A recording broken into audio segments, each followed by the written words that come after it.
God bless everybody. If you're watching this video, then you already know what it is we're going to be speaking about today, and that's God giving the increase. And before I even get started, I do want to read scripture, and I want to read the First of Corinthians, chapter 3, verses 5 through 7, which it says, "Who then is Paul and who is Apollos, but ministers to whom you believed, as the Lord gave to each one? I planted, Apollos watered, but God gave the increase. So that neither he who plants is anything, nor he who waters, but God who gives the increase." Initially, when I'm reading this, I'm saying, Paul, why did you have to say that twice? Why did you have to make that so inherently clear to the church of Corinth? It's because they weren't attributing the increase to God. Paul had to make it so clear because they began to attribute the increase to man and had favoritism in their teachers and began to look at the righteousness of man. And Paul had to correct them. And we need correction. We do not believe that the increase comes from God.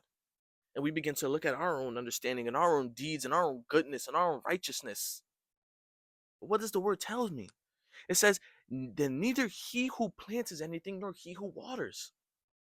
It is not us that makes the seed magically grow and spurt and for the root and for the roots to begin to increase and become so rooted in the ground. It's God. It's God who gives the increase. It's God who blesses. It's God who cleanses. It's God who forgives.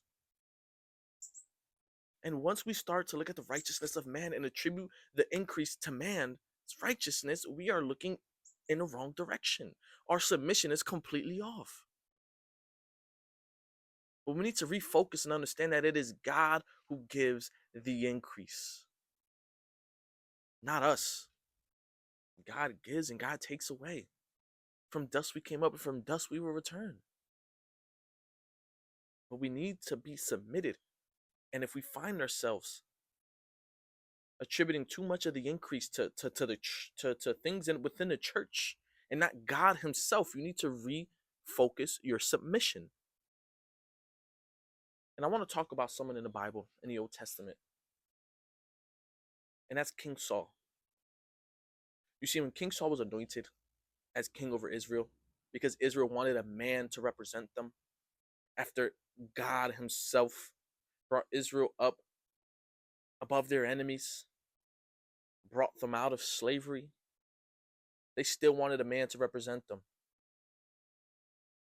So Saul was the first anointed king of Israel. And there was once where he went into battle. And within that battle, he was told to wait for Samuel 7 days. But the people of Israel began to become wary and doubted and didn't have as much faith and began to walk away from Saul. So what did Saul do? He disobeyed God. What did Saul do? He gave a burnt offering to the Lord to bless. But the thing was that this was the role of a priest, and Saul knew this. And when Samuel came, and Samuel asked, "What did you do?" Saul began to put the blame on Samuel, and he said, "If you came any earlier," and then Samuel had to tell him that he would no longer be God's anointed, that there would be another one, and that God is seeking someone after His own heart. But the thing was, Saul was chasing his heart, not God's. And we see after that how far he falls out of grace and how he begins to walk on his own judgment, walk on his own understanding.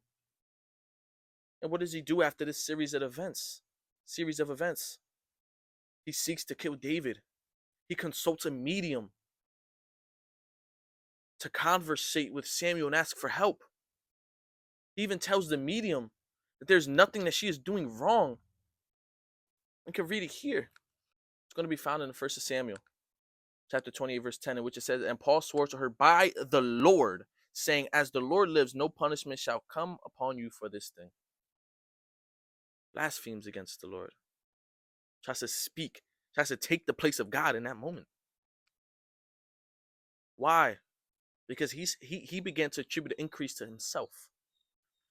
Why? Because he stopped adhering to the voice of God. And we need to be very careful where our submission is focused. whose voice we are heeding to, who we are attributing the increase to. Is it God? Is it man? Is it yourself? If it's anything other, if the answer is anything other than God, you need to look yourself in the mirror. You need to ask God for forgiveness, and you need to refocus, because it is God who gives the increase, not us.